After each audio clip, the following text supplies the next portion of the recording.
The views and opinions expressed in these historical letters that may contain vernacular used in the World War II era, the post-war era, and the Cold War era do not reflect the views and opinions of any of the individuals involved with this project, including, but not limited to, the podcast's creators. Good morning, Jamie. Morning. It's a morning podcast. It is a morning podcast. We both have our coffee. I love waking up in the morning and having coffee. We're going to let Sweetie say herself how much she loves coffee. But if you are a coffeeholic out there, Yes. there is future content coming for that. Yeah, it's a start to June here. We're already in June 2024. Yes, and you had a very busy weekend last weekend. Oh my gosh, a crazy weekend last weekend. I was at the Libertarian National Convention in Washington, D.C., otherwise known, I think, by most of the major news outlets as that thing that Trump went to and got booed at. Mm-hmm. So, just objectively speaking, I don't care who anybody's voting for, that's your decision. But that was that event, that happened there. And I think we got a lot more press coverage than we usually do at the Libertarian National Convention. So kudos to everybody that got everything set up. Beautiful space, especially to the hotel there at the Hilton. They had a lot of libertarians to deal with over the course of the weekend, and I thought the service was exceptional. And the Love Sweetie podcast had a table. We had a vendor table for the Love Sweetie podcast. Sweetie did take sweets. I took Hershey Kisses because the family's going to be in Pennsylvania. And I thought, well, everybody likes Hershey Kisses. And it's great that Hershey is from Pennsylvania. Right. So I can't say that all of the business cards left the table or that I don't have some books left over, but none of the Hershey Kisses made it home.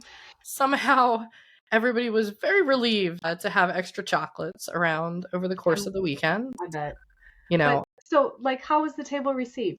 It was received really well. It was definitely received with some curious glances from people. You know how people will walk by tables, and for libertarians, for those who don't know, there's a lot of tables about things like Bitcoin, freedom, liberty, Constitution. And then in the middle of it all was this little table about a podcast that people haven't heard of, right? We're still new. Yeah. And they came over, and when people really asked about what it was, they were frankly stunned. It made them really think about their family. It made them think about things that were left behind. I heard a lot of people, not only was I telling them about Sweetie and her life and how people could listen to the podcast, but they were coming back with, I once read a letter from my grandfather from World War II. And it just took them right back to that moment. Which was amazing, where they would talk about, how they found a few letters surviving here and there and how amazing it was. One person said it was 10 years ago I came across such a thing and talked about it. So it's amazing how much the content relates, even though it's not the same family, because everybody respects the idea of saving this sort of history. One person had a really brilliant comment where they said, some of the things we're passing by these vendor tables are going to be, we're thinking about them now, and then a week from now, it might not be as much in our memory. But he said, speaking to you about what you're doing, this is something I'm just never going to forget because it's so different. And I liked this other guy, an African-American gentleman. He stopped by a number of times. He was telling people, some people were telling people back at home about, hey, go check this out. This is something totally different. He said, it's kind of like a soap opera. I said, that's a great way to describe it. It is like a soap opera, except it's real. Yeah. And then it just really, so I've actually started to describe it that way to people. It's a soap opera from the 40s that's real. So if you need a good soap opera to listen to, you can't get any better than this. And you love history. Mm-hmm. Yeah. And especially World War II. Time period. This is a very important time period. So yes. So it was an interesting time. Thank you to the Convention Oversight Committee that was working with the vendor tables, and they all had no issue with a completely random podcast being in their midst there at the convention. And to all the delegates that traveled there, it was a lot to get people from every state in the country to Washington, D.C., and to have, a very interesting weekend there. It was an interesting time, but it was the very first time we did a vendor table. And now we have some supplies and can do other little events in community areas to get more people listening.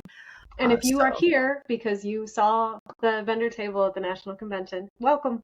Yeah, welcome. Thank you for joining us, and I hope that you've been enjoying the story thus far, but just catching up with where we are with the story thus far. So we have Sweetie in Ottumwa at basically going through the Ottumwa business course. Last episode, we were talking about class schedule. A lot of shorthand, a lot of typing.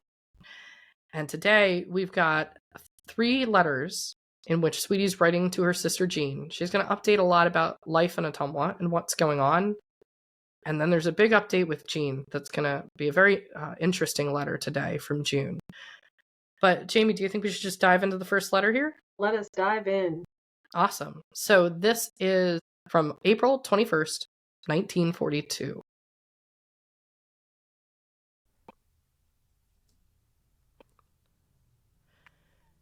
April 21st, 1942. Dear Jean, I got your letter this afternoon, and I was beginning to wonder if you had forsaken me. I am sorry about your pen, for I know you valued it, not only as a pen, but also as a keepsake. There may still be some chance of finding it. I hope you do. I'm practically lost without mine. These straight pens always did rub me the wrong way. I do want to pause here just for 1 second. I love a good pen, and I can't stand bad pens, or just like those generic ones. I totally get this. And she lost it too. That's, oh man, I hope she finds it. I hope she did find it. Yep. This didn't always used to be the case, but now I'm like, I will invest in a good looking pen. When I was working a vendor table for another organization a couple years ago, I spent about 30 minutes on Amazon reading the reviews of pens to ensure they were good. And then at the event, everybody was saying, this is the best pen I've ever written. Oh, well, there you go. Yeah. And I was like, I read a lot of reviews for that. So. Oh, I do too. Like, let's just point out again. She's like, I'm wondering if you had forsaken me. Right. The guilt trip. She's just like, you better write me some letters. Yeah. Do you have your watch yet? I left mine when I was home. Daddy was to send it in to SB and have it fixed. This morning, I got a package, and in it was an old watch of Bob's that I can't possibly wear until the band is shortened. I'm going to write to the folks tonight and ask them about it. The other thing here is, I think one of the first letters we read was there was a broken watch. I don't know what's with the family and breaking all their watches and having issues. So this is true. This is like this is a year later. I think we were in the 1941. Right. So, and they're still, yeah. Yep. $3.50 down the drain again.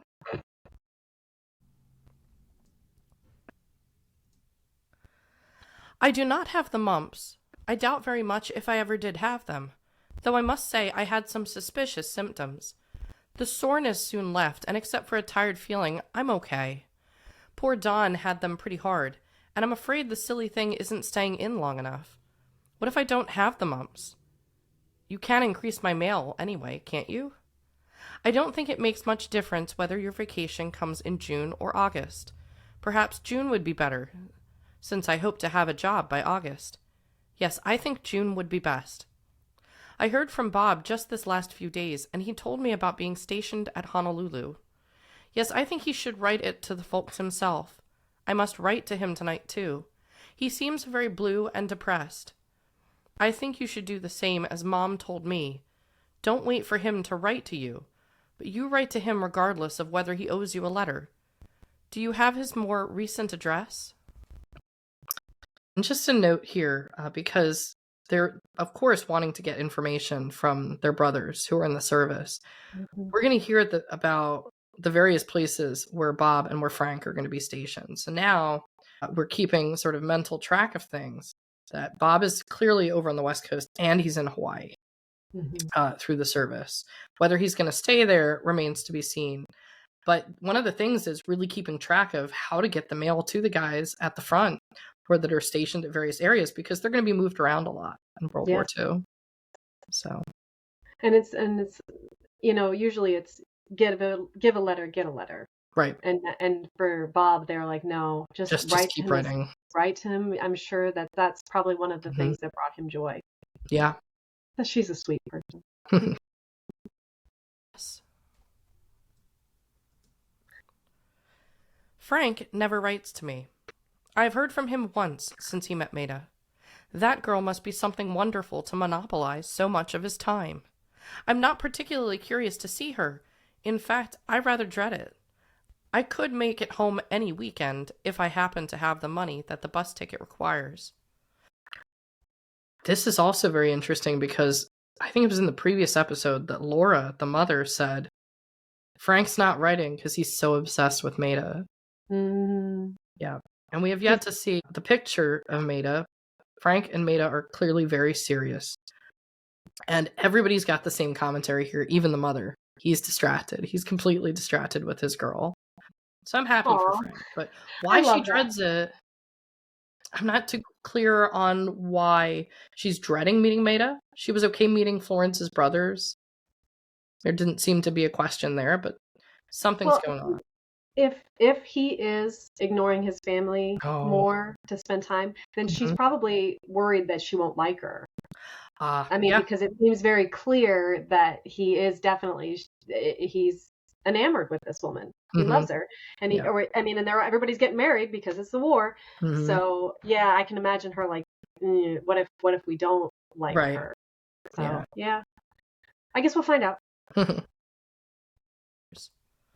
The weather has been so nice lately that we've hated to go to school. I wish we had skates here. We have plenty of hills here. That would be a lot of fun to go down on skates. I wonder, though, if you don't have a pretty hard time getting back up the hill. How about the Navy? Are they the kind that can whistle at a girl without having to walk 15 miles for punishment? I'd like to get in on that. I need a change once in a while. And I believe this is once. I'm getting a little tired of the present atmosphere.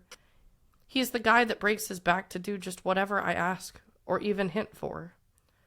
We've picked up a couple of guys here in Ottumwa, and we've been giving them the 1-2, but I guess they've gone for the count. A pretty rambly letter, but it's an answer, and just a note to say, love, sweetie. Her quote, that once in a while, and this is the once. I've never heard anybody say that. Like, I think she has some bangers. Like we're gonna see, like the way that she expresses herself is she's quite clever and she's very witty. But so she definitely it seems like she's been kind of out with some guys. Yeah, it sounds like it. Sounds like she's like, wants a change of scenery, and she's also talking about getting a new job. So we know that like this is definitely a turning point for her. Yeah, she definitely wants to work. She doesn't want to stay in school. She is going to finish, she's intending to finish what she's doing, but she wants to get into a job as soon as possible. Also, on the part about the guys, in the previous letter, she'd indicated that with Dawn, she hadn't told her roommate what was going on. Like, Lucille didn't know. So, I mean, if Lucille's seeing her dating other people, then, it's no change in the status quo. It's like, okay, people are going out and having fun. So she's clearly enjoying being with Don. She mentions him. But there does seem to be other stuff going on, that she's keeping her options open, basically. And just more of having fun and casually dating. And I think, too, like, she was with Ed. She was looking at that. She was looking at that relationship. And she's also, she's had some guidance from her father. Yeah. And so has these conversations are probably happening. So I'm glad to see, like, in this point she's definitely being reflective and like knows what she wants and she's working towards it. So really cool. So about how old was Sweetie at this time? So she was born in 1922, but around Thanksgiving. So right now she's 19. Yeah. So 19. Wow. A lot going on for a 19-year-old. Yeah. Yeah. All right. So we're going to continue on into this next letter, which is the big letter for this episode. This is from late June of 1942.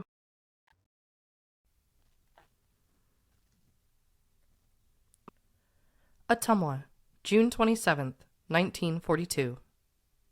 Dear Jean, I got your letter yesterday just before I went to see Gone with the Wind. Although I did not cry as I did the first time I saw it, I enjoyed it immensely, and if it had not been that I had to catch a bus to go home with Lucille, I think I'd have stayed to see it again. Okay. I'm going to stop right here at this point in this letter because the first thing she writes about is going to go see Gone with the Wind, which of course came out in 1939. I do have an amendment to an earlier statement in an earlier episode. 1939 was a very big year for film because both The Wizard of Oz and Gone with the Wind come out in 1939. I thought Snow White was also out in 1939. Snow White, to make this correction for all the Disney fans out there because I don't want to get them upset, was 1937. So precedes it. But 1939, still by that year, huge year for film. And Gone with the Wind has had a very gigantic impact on the film industry. It's important to note that Sweetie here is saying, I would watch this, like, go through the whole film. It's a long film. This is over a 3-hour movie. And then I'd watch the whole thing again with no question. This is her favorite film of all time.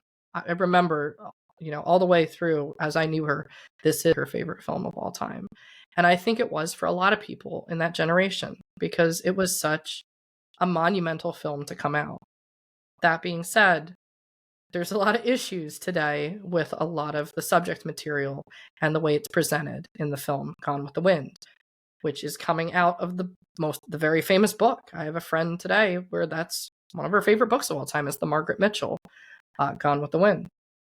Gone with the Wind just has this really interesting legacy, and I think it's currently streaming on HBO Max. And for a time, it had been taken down and then it had been put back up. And it's been put back up with, I think it's like a 15-minute disclaimer. I think as a historian, and we run into these issues with regards to like the monuments to the Civil War and things like this, just like it's tough to, we can't really filter out the vernacular of the time. Things were as they were at the time. And we can either choose to close our eyes to the history of things, or we can choose to interpret that it's a different time today and things were different back then. And we can kind of say, here's where we've progressed. Here's where the growth has been, that we're not okay with some of the things that came up. But one thing we have to appreciate is Gone with the Wind is still, adjusted for inflation, the biggest film of all time. I looked at the numbers, the top 10. Avatar is getting really close to it. It's getting really, really close. But Gone with the Wind, if you adjust for inflation, is at $4.2 billion. It's still the top. And it's interesting to see a movie from the 30s still up there. But that just tells you how many people in this generation and moving forward keep rewatching and watching and watching, and all the receipts coming in for this movie.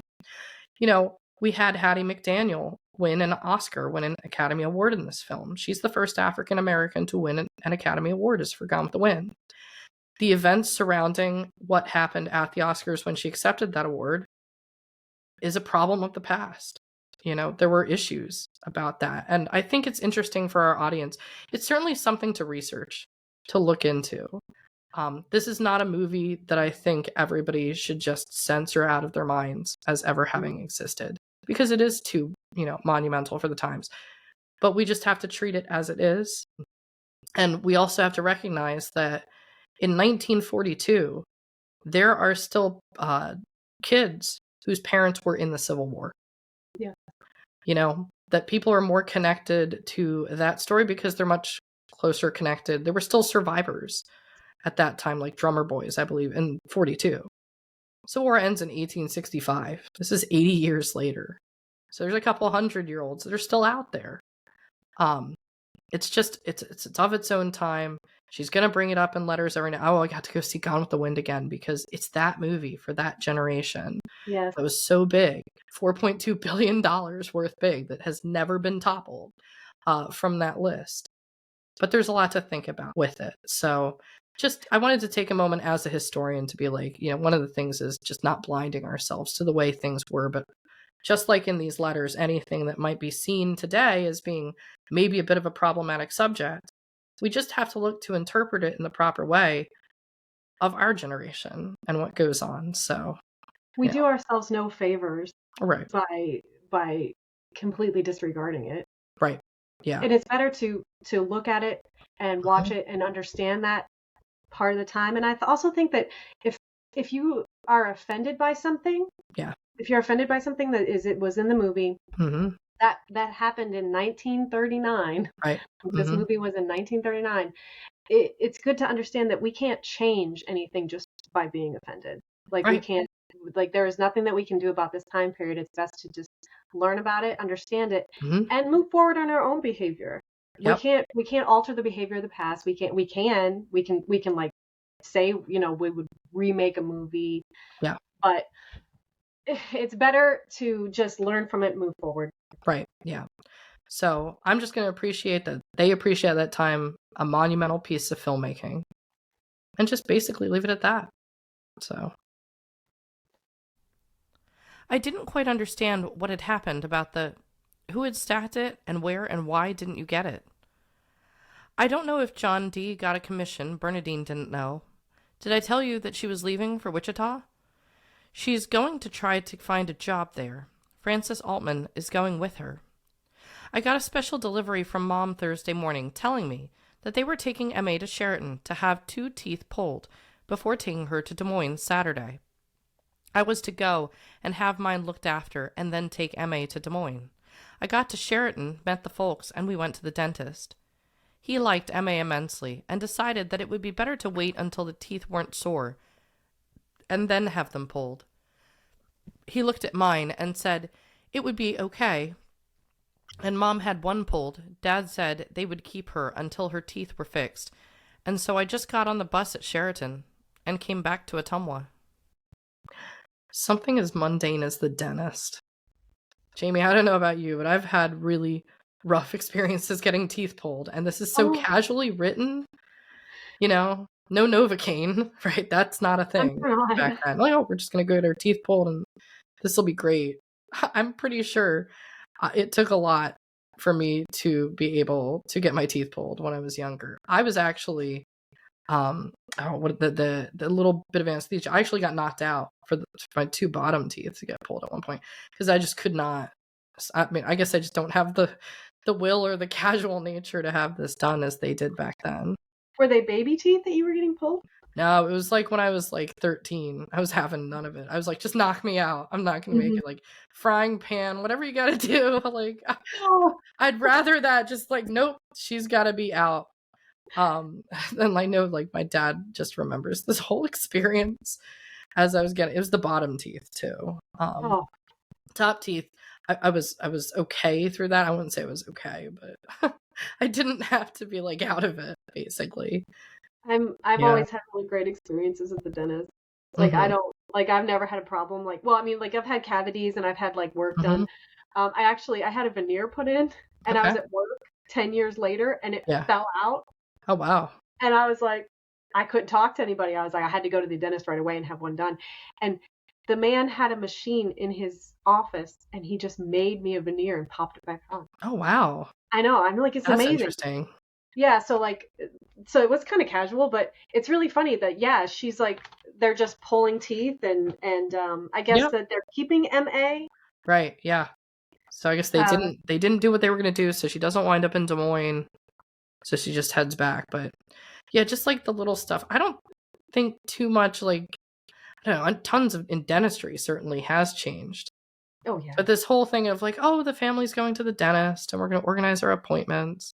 It's nice to see just the day to day and like, oh, we're gonna go make our dentist appointments and we're all gonna go together and we're just gonna line this up. It's a neat little section. Yeah, it's kind of cute.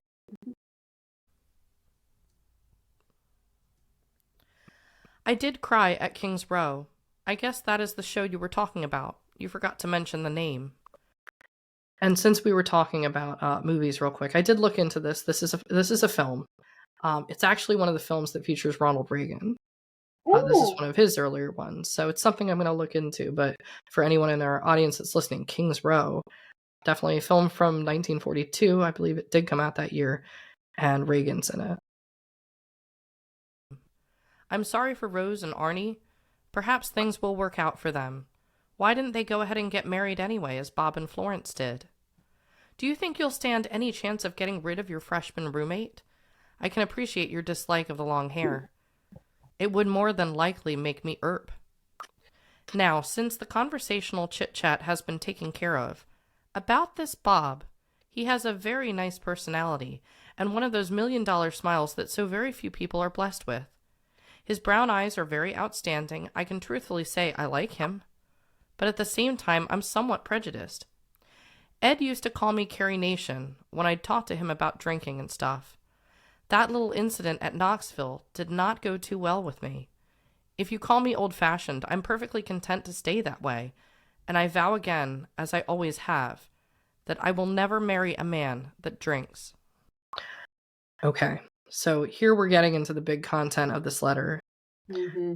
So Jean has gotten together with somebody named Bob. So this is different from Bob and Florence. So a couple of confirmations we have here. Bob and Florence are now married. Yeah. So we get that confirmation. Bob, of course, being Robert Chester Demery, Jean and Sweetie's brother. And we saw that beautiful photo of Florence. So congrats to Bob and Florence on their confirmed as married at this point. This Bob is a different Bob that Jean is dating. Mm-hmm. And she's already alluding to, I have an issue with this guy if he drinks. And she calls herself Carrie Nation. Now, Ed used to drink as well, because we heard that in the early letter. And now she has come to this realization. We were just talking about that. She's getting really set on what she's looking for. Yeah. She won't marry a man that drinks. She's ruling this out completely at this point, regardless of some stuff that used to happen with Ed. Carrie Nation was one of the big founders of the temperance movement. So Ed would call her Carrie Nation as a nickname in reference to that historical figure. Carrie Nation actually dies, I checked this information online, prior to the 1920s. So she's pre-prohibition for the temperance movement. So she's not one of the leaders of the 20s because she's gone before then. She lived in the late 1800s until I think it was like 1910, 1911. That's when she passes away. But her main time that she's going to become very well known for temperance is going to be that latter half of the 19th century.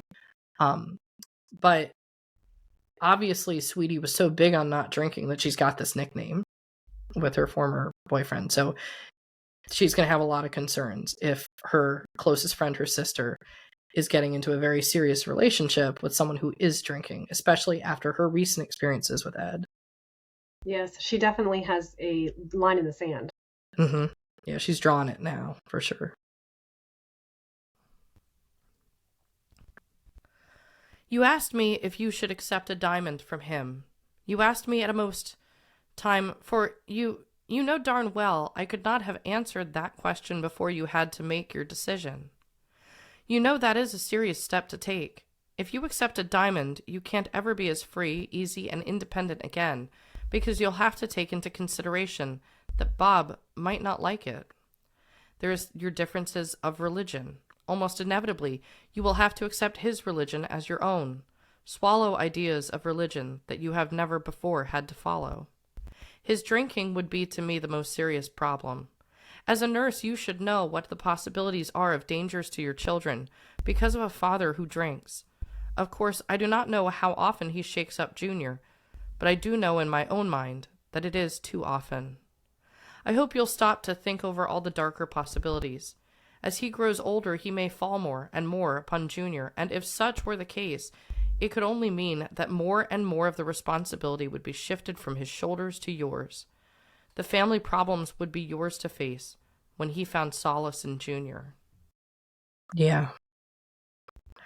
There's a lot going on in this section where she's just really giving it to Jean as frankly as she feels.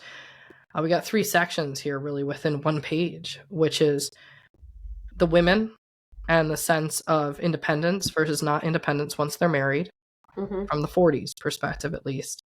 Then there's the religion matter, in which clearly there's a different religion here, in which case it was expected for the wife to yield to the husband's religion. That's coming through very cleanly. I don't think that we really see that as much these days, but back then, obviously that was, hey, this is what's going to happen there.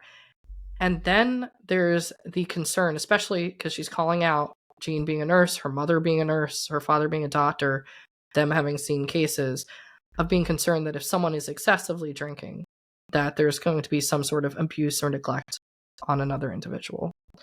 And all these things to be taken into account. So she's not splitting any hairs here. She's definitely laying it all out. mm-hmm. And I want to point out too, like the culturally, Mm-hmm.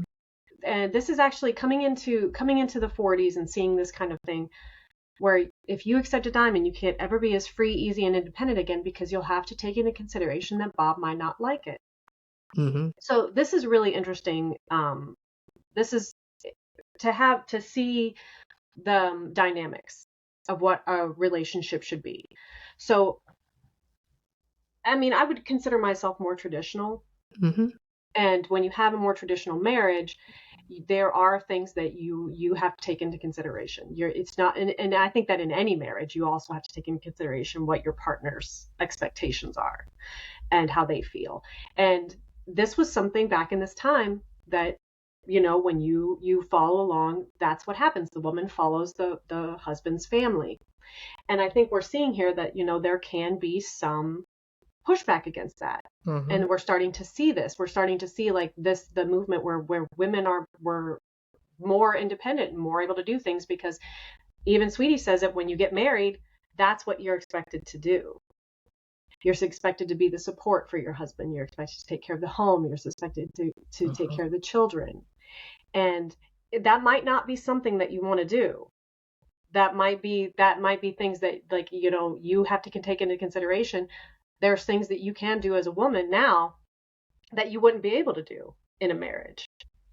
Yeah. And so it's really interesting because we're getting more into that, like how marriages are different now. Mm-hmm. Some marriages are seen more as a partnership. Some women are seen more as holding the breadwinning position in the family while the husband stays at home. So Mm-hmm. it's interesting to see. I always thought that being in a more traditional marriage was beneficial. Yeah. It's beneficial to me. It's Mm-hmm. beneficial to the husband. It's beneficial to the children. So it's really interesting to see her kind of take, like, you know, well, it doesn't matter who you marry. Mm-hmm. You're going to have to take their thoughts into consideration. Right. There's more of a sense of permanence with the marriage. You know, today we hear of all the skyrocketing divorce rates. Yes. That are going on. And, you know, there's a lot of different takes on that. I know that there must be whole dissertations, tons of them being written about what's the source of all of that. Mm-hmm. But back then, I mean, there's not even a mention of divorce here. It's not like, oh, you can get married and then if it doesn't work out, it doesn't work out.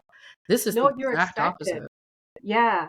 Yeah. And I think that's how marriage should be. Like, Mm-hmm. it's that, and it is kind of sad to to think that there might be people that go into marriage, they go just get a divorce. I mean, Yeah, I've been to a lot of weddings since, you know, my husband and I got together, and 50% of those are done. Yeah. I mean, it's definitely a different time. But this also puts into context, and the previous episodes, the concerns about women getting married too quickly because the war broke out. And so when we think back about those episodes where Laura in particular as the mother was like, I've been trying to warn the girls to not go rushing into things, that there's radio shows being aired, not go rushing into things. At first it's like, okay, well, you know, it's just hasty. Now with the context of this letter, it's, oh, there's a huge sense of the permanence here. That there is no talk of like, oh, you can just go get a divorce. In these episodes, I think that they're very much focused on exactly what Sweetie is writing here, which is once you've made this commitment to do this, these are the things you're going to have to deal with. And there's no backing out of it. And of course, it's not saying there weren't divorces in those days. There were. But the level of the peer pressure to probably stay in marriages, that this is the expected course, probably overrode a ton of people getting divorced back then. Like, how many people, if divorce was more accepted back then, because it's clearly not, it's not even mentioned here, would we see a higher rate of divorces back then as we do now if it was more socially acceptable to get divorces? That's a curiosity to me. If it was more okay, more open to get divorces, would they have the same rate we see right now? I wonder about that. And you know, you would have to consider everything else too, right? Mm-hmm. Like culturally, like how you are viewed. If you're in a small town, how your church views you, right? And then, you know, she talks about the drinking too, mm-hmm. And that's really, and I'm sure that as the daughters of a nurse and and as a daughter of a doctor, they saw more of the horror side of it. Right. Yeah. Like they said, the beatings and and of course, if you have a person who drinks, their liver is going to be destroyed. Yeah. So they're probably not going to live very long. Right. There's just so many other things, but I think that Sweetie definitely saw like the worst of it, and she was on the lookout for it. Yeah. So I'm wondering why she got with Ed in the first place. If she knew he drank before, or if she was just like, I'll give this a try and see if maybe he'll change. Plus her age. I think they got together in late high school. So she's also still like 16, 17. But this is to me, that's a huge character transformation. We were just talking about. She's 19. Mm-hmm. She's not that much older than she was. She's a year older. And her mindset on this has completely changed. Yeah. And she's also, but it's good for her to like discuss all these things with her sister. Like this is very good. And it seems that maybe their mother made some impression on them. Yep. The folks would oppose such an action on your part, 1, because he's a Catholic, 2, because he drinks. If I know Bob from the impression I got, he's the kind that does not let you in on his family secrets. Have you met his family? Do you know his folks? His mother, dad, and any brothers and sisters? Are they successful men, non-drinkers, able to support their families, settled down and respected people? You'd have a long life ahead of you, should you marry him. And if he did not prove to be the kind of husband you deserve, it would seem even much longer. Jean, from the time we were little girls, we've seen men brought into the office who, because they were drunk, had been badly hurt, brought in hurt and bleeding and disgustingly sickening, because they were drunk. Can you picture your Bob as he'd be after you're married? Is he the kind of man you'd be proud to hand your son to call daddy? I say you should marry a man because you love him for just what he is, not for what he could or should be. Yeah, and this echoes one of the earlier letters where he's like, I know he could be better. This was with Ed. If only he would be. Mm-hmm. Right. And then again, we were just talking about The Office. They've had a lot more direct view on the downside of excessive drinking. Mm-hmm. So yeah, like the bad part. Mm-hmm. Yeah. Yeah.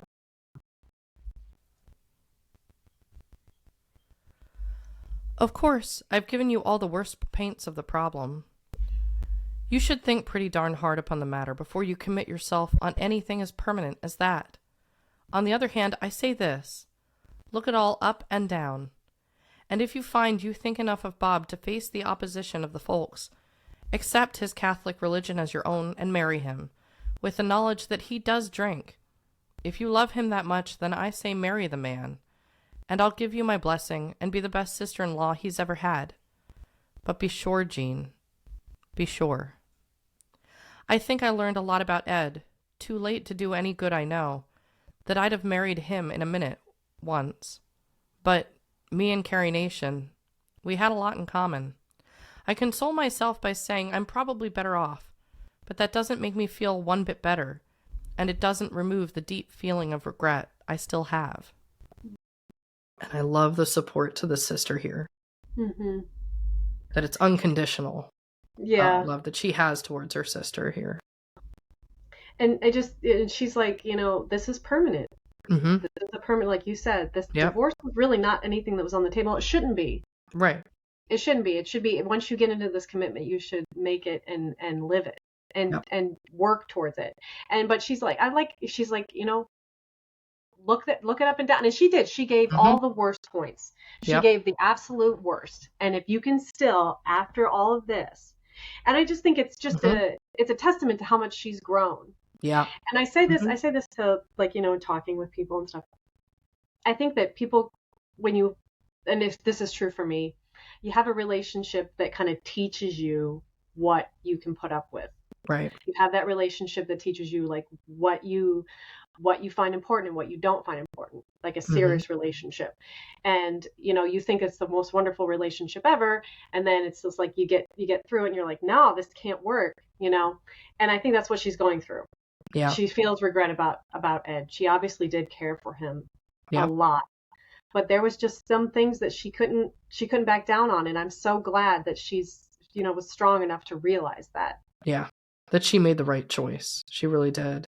I don't think she's still ruminating on it, though. Oh, yeah. I think she certainly was. My father said that there was a point in time when, years ago, this is probably before I was born, she was throwing in the fire old photos at the house. And he asked her what she was doing, because in this family, it's really rare to get rid of anything. Clearly letters and everything else and pieces of the past. And she indicated she was getting rid of the past. She was clearing her mind of it, of the things that she didn't want to remember anymore. Because it takes time to really do that. Interestingly, is that one photo of Ed still survived. It could have made its way to the fire with everything else. I know of no photo of David Chase or Don or these other individuals. The one gift she wanted to get for Don was a photo. And they may have been some of the ones that wound up in that fire. But the couple pictures of Ed still survive. So this was the one that really impacted her. But yeah, I think the other thing that plays into this as well is we have to keep reminding ourselves that we're in World War II. That it's almost like the timelines. Everybody's got this mental timeline going on when they're in a state of war, which is anything could happen. We can't hold anything back. Yeah. Because the U.S. was just attacked at Pearl Harbor, because her brothers are in the service. We can't regret not having said anything. So I think probably the pressures of the war, just in that overall subconscious moment, is I have to say what I have to say right now, because who knows what could happen. And they're in that environment.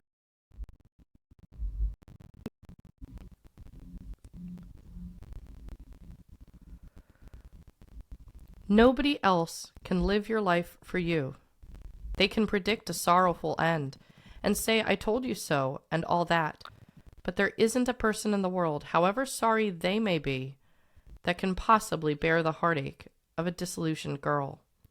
They can sympathize with you and try to bolster your morale by telling you it's happened to other girls, and you'll live through it. But it is small comfort to anyone. As I said before, no one can live your life for you. It's up to you to make your own decisions. Remember, few wives can make over their husbands, however hard they try. You'd have to marry him as he is, and expect to live with him the same way. Yeah. What a moment. She learned a lot. Mm-hmm. She's really, I think that she's really come to a place where I just love this. You have to marry him as he is and expect to live with him the same way. This is true. Every line here. And I have to imagine when she was writing this, how many times she must have rewritten mentally what she wanted to say here and how important this was. This almost feels like something out of Chester's letters, these big generic statements about how to live life. Just the line, it's every single section here is so beautifully written that can possibly bear the heartache of a disillusioned girl. Mm-hmm. She has a way with words. These are probably the most important words we've seen from her thus far in all of the letters, is her advice where she's just trying to counsel her sister. Her sister, who's 2 years older than her. Sweetie's the youngest of the family. Mm-hmm. But what advice just to come back through the generations. And I think it's so important. That line, no one can live your life for you. Yep. She's right. Mm-hmm. As I say again, give it pretty serious thought, and if you want him anyway, just hop to it. And God bless you both. I sound like a preacher, don't I? Don't forget, I knew you first. It is with some surprise I read your letter, but I sort of had the idea that this would happen, and soon. I agree with Mom that you never would find a fellow who would ever be good enough to deserve you. The thought of losing a perfectly good sister has made me weep, no gnashing, several times since yesterday noon. As I said to Frank, another perfectly good Demery bit the dust when he bought a diamond. Whatever you decide, I'm all for it. Lots of love. Sweetie. P.S. I'm the only one now who's fast, loose, and fancy-free. And P.P.S. As soon as I get a little money, I'm coming up. Mr. Kunkel can again march in review, and I'll pass judgment again. So, couple things here. Frank has bought a diamond. So he's engaged to Maida. Not to let that one slip by, as she quickly notes it. She's the only one now who's single. And she's classifying herself as single, regardless of the letter from David Chase from earlier in the year with the proposal.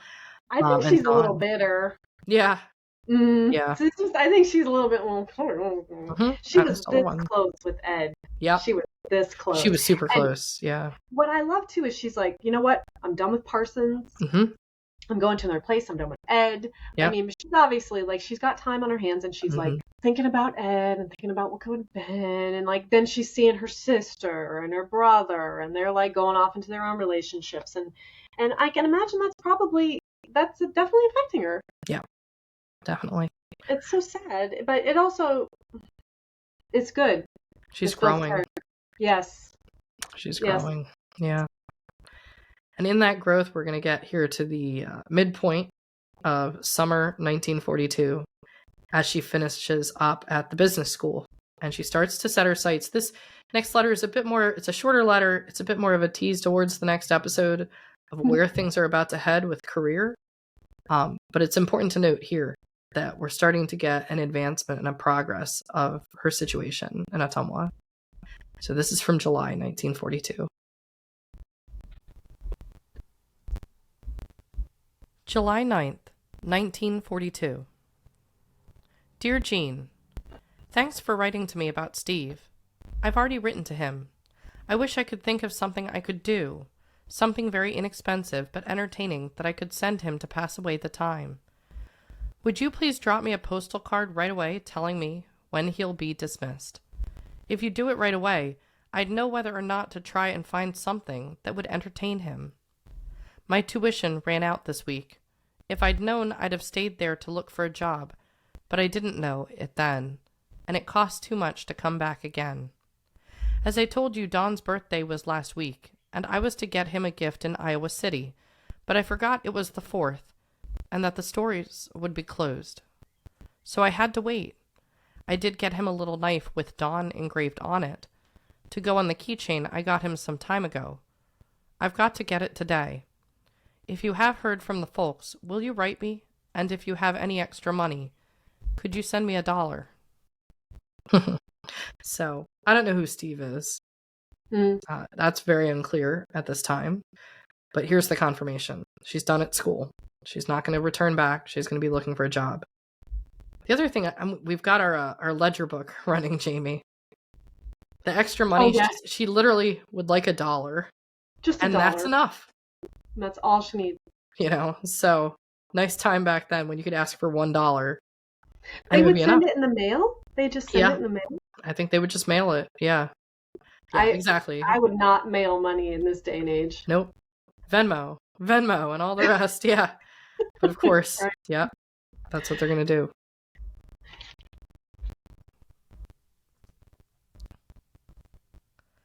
Mr. Silcox called me in the other day and said, somebody from Sioux City has written to the school and asked us to write and tell them of your present location and address.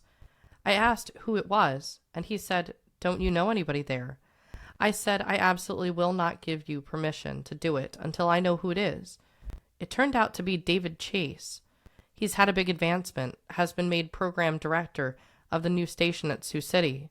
Of course I said go ahead and tell him, and I wrote to him too. I hadn't written to him since I came to Ottumwa, and he wanted to know here I was. Mr. Silcox would not let me see the letter, darn him. He just told me who it was from. Yeah, so she's being pursued a little bit here. David Chase, for people that either missed an earlier episode, just to catch everybody up, was shortly after Ed, which was the fall of, so September 1941, Sweeties with Ed. And then there seems to be this other relationship with David, at least for a couple of months between the end of 1941 and the beginning of 1942.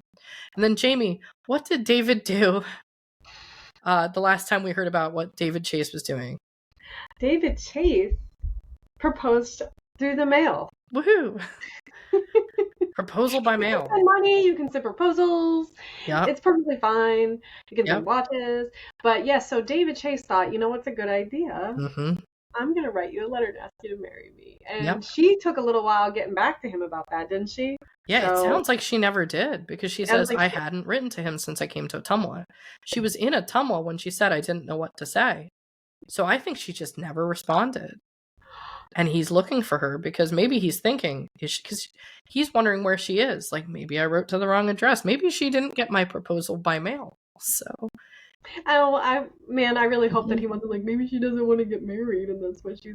Right, maybe he'll get to that conclusion, but maybe he will. But she seems like she's fine with it. So she's like, I'll write him and yeah, let him know I'm here. Yeah. And she did say,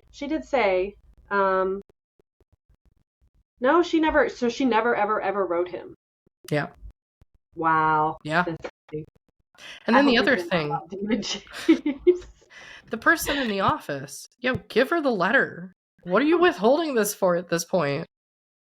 Mm. So I don't know what that's about, but I guess it was probably typical of the time. You've got someone in an office, you've got all these young women at business school, and you've got people looking for where women are. Mm-hmm. But she's coming forward and saying, yeah, it's fine, don't worry about it. Give her the letter at that point. So this is an odd policy of whatever was going on there, and she's a little upset about that because she likes her letters. You're withholding a letter from her. It's not okay. I went to the post office and got an application blank for the civil service test. It is to be filled out and sent to Washington, and then they notify me when to take the test here in Ottumwa. I want to wait until I hear from Daddy, if he doesn't take too long. I've got to write and get my birth certificate too. That's what I need the money for. That, and because I got Dawn a gift. Well, drop me a card about Steve right away, and write me again. Lots of love. Sweetie.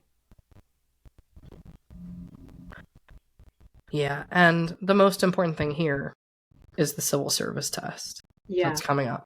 She's clearly aiming towards, as a lot of people were at that time, assisting with the effort in any way that they can, and heading into the civil service in whatever form that's going to take as a big opportunity for her, which is definitely going to come up in the next episode. And so she needs her birth certificate. Mm-hmm. She needs to fill out this form. Yep. Send it to Washington. Yep. Yeah. Wow. A lot of pressures of the time.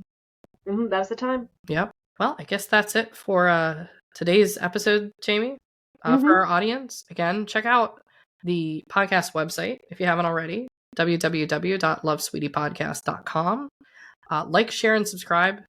This video, if you're watching on YouTube, if you're listening to the audio only versions on Spotify or Apple Podcasts, or any of the other channels, definitely leave a review if you can. Let's try to get Sweetie moving up the lists of podcasts, because where else are you going to get content like this that's completely genuine?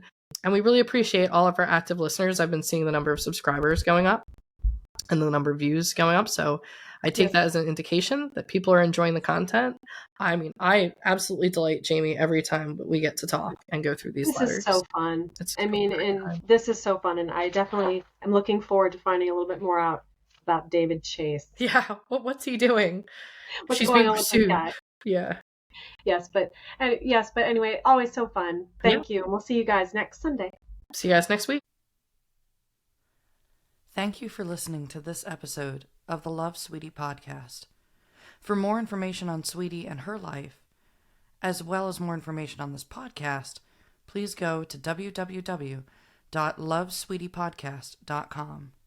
Again, that's www.lovesweetiepodcast.com.